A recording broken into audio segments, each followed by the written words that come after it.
For generations, boys counted on their dads to teach them how to be a man. Whenever we cook outside, you always do it. How come? Well, it's sort of traditional, I guess. But now, masculinity is something that's also taught online. A new study from Common Sense Media finds nearly 3/4 of boys ages 11 to 17 regularly see digital masculinity content, most often about making money, building muscle, and content about fighting, weapons, or guns. 69% of young boys are also regularly exposed to what Common Sense calls problematic gender messaging, like the idea that girls only want to date certain types of guys. I think it's very hard to be a teenager today, and it's really hard to be a teenage boy. Jim Steyer is CEO and founder of Common Sense Media. What's happening to our boys? They're getting constant messages about how to be muscular, how to look tough, how to dress, how they should be exercising and eating, oftentimes from completely non-reputable sources. Common Sense says those sources can include influencers on social media who promote harmful gender stereotypes. Boys with high exposure to that kind of content are more likely to have low self-esteem and hide their emotions. They're hearing over and over again the same thing. You can't show weakness. You don't want to be a wimp. And what it does to kids' self-esteem and self-image is really damaging. They don't necessarily have to be looking for this content, right? Maybe they're going on to look at their favorite sports team, but because of the algorithms on the big social media platforms, they then can go quickly down a rabbit hole of masculinity lessons. 16-year-old Miles Nollmuller recently started his junior year in high school outside New York City. Like most teens, he says he spends hours a day scrolling. What does your social media feed kind of look like? I get a lot of sports stuff, especially for boxing and mixed martial arts. Outside of school, Miles enjoys working out and boxing, so he tends to look for videos about that. When you look at fitness videos, they're going to try to suggest other types of fitness videos to see what you're into. And you're probably going to get a video that's just pushing like more toxic fitness behavior. Like, oh, big calorie deficit. You should be eating like 1 meal a day. It's just harmful. It's flat out harmful. According to the study, 91% of boys encounter body transformation messages online. A lot of people associate body image kind of videos with girls. Right, exactly. And Miles is saying, no, I'm seeing those too. Does that surprise you? Yeah. Miles's mom, Joanna, says it's hard to know what kids are being exposed to on social media. You have to have, I think, a mature sense of what you're looking at and what's real and what's not, and a lot of these kids don't have it. It's terrifying.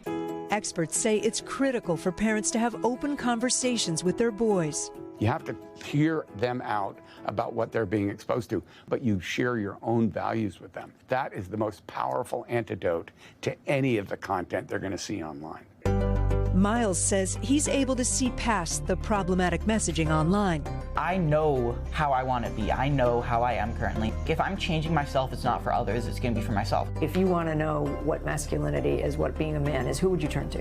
Probably my dad. Having a good relationship with Miles and knowing that he can talk to us is like really the best we can do. I can't change what's out there, but I can hopefully help him see it in a healthy way.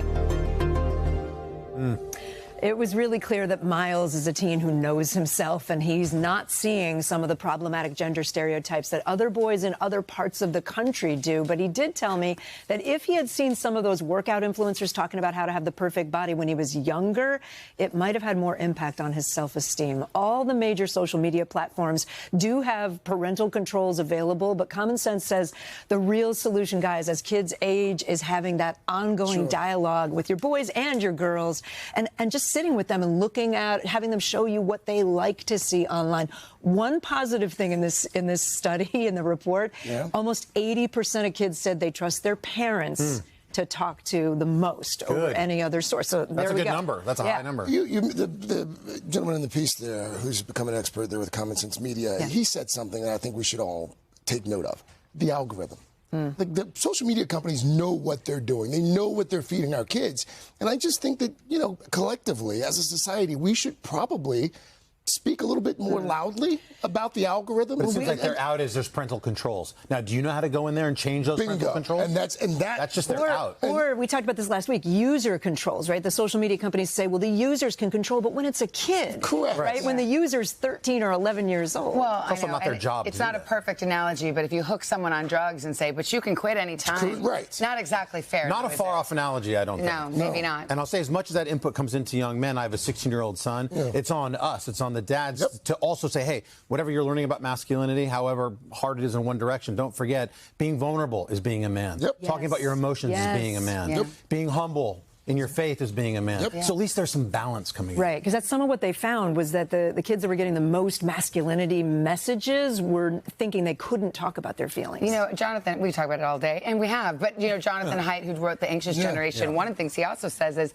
there's just no good reason for kids to have a device of any sort in their room. And there's a great PSA right now. It's basically the father saying, good night, sweetie, have a good night, closes the door, and there's a Russian hacker, and there's porn, and there's, you know, all these different influences, and it's just not fair to ask our kids to have to try to. It feels like such an uphill battle to go and pull those devices out of the room. We made a rule. My kids are older than yours. We made a rule when they were like 10 that they're never going in your room, and we stuck to it. Yeah. And you used to lock Nick's phone in. We actually had to put. You used to lock Nick away? What? No, we put Nick in a safe. Oh, okay. We put all of his devices in a safe. The time operated. Smart. Safe. And by the way, they see us doom scrolling. Of course. So, absolutely. You know, we need to be a little more cognizant. Well, the of that algorithm as well. comes for all of us, too. That's right. That's why it's called the algorithm. Yeah. Anyway. The Uncle Algorithm. Thank you, Kate.